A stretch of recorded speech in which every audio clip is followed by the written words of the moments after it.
20 April भारतीय शास्त्रीय बासरी वादक पंडित पन्नालाल घोष यांचा स्मृती दिन। नमस्कार, मी प्राची आणि तुम्ही पाहत आहात कलाकार दिन विशेष। पंडित पन्नालाल घोष हे एक श्रेष्ठ बासरी वादक होते। त्यांचे पूर्ण नाव अमलज्योती घोष असे होते। त्यांचा जन्म 24 जुलै 1911 रोजी बारिसाल, बांगलादेश येथे झाला। त्यांचे वडील पंडित अक्षय कुमार घोष हे एक उत्तम सतार वादक होते। त्यांच्याकडे पंडित पन्नालाल यांचे प्रारंभीचे शिक्षण झाले। वयाच्या 14व्या वर्षीच पन्नालाल बासरीकडे आकृष्ट झाले। पन्नालाल घोष हे बासरी वादनाच्या क्षेत्रातील एक युगप्रवर्तक होत। बासरी वादनाला एक स्वतंत्र व स्वायत्त दर्जा मिळवून देण्यात त्यांचा फार मोठा वाटा होता।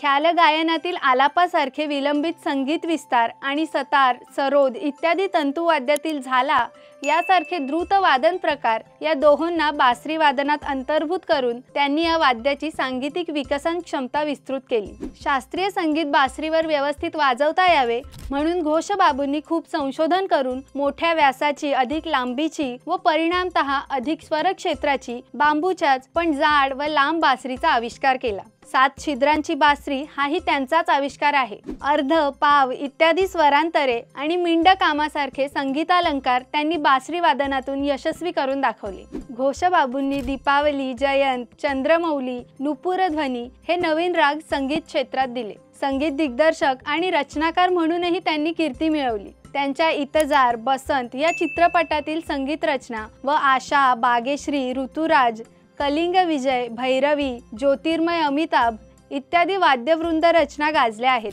हरिप्रसाद चौरसिया, देवेंद्र मुर्डेश्वर, बेडा देसाई इत्यादी प्रसिद्ध बासरी वादक त्यांचे शिष्य होत। पंडित पन्नालाल घोष यांचे 20 एप्रिल 1960 रोजी दिल्ली येथे निधन झाले। पंडित पन्नालाल घोष यांनी बासरी या वाद्याचा केलेला विकास आणि संगीत क्षेत्रात दिलेल्या महत्त्वपूर्ण योगदानाबद्दल आमच्या कलाकार टीमकडून विनम्र अभिवादन। ही माहिती जास्तीत जास्त लोकांसोबत शेअर करा, हा व्हिडिओ लाईक करा, आपल्या कलाकार यूट्यूब चॅनलला सबस्क्राईब करा, इंस्टाग्राम, फेसबुक पेजला फॉलो करा आणि बघत रहा कलाकार दिन विशेष।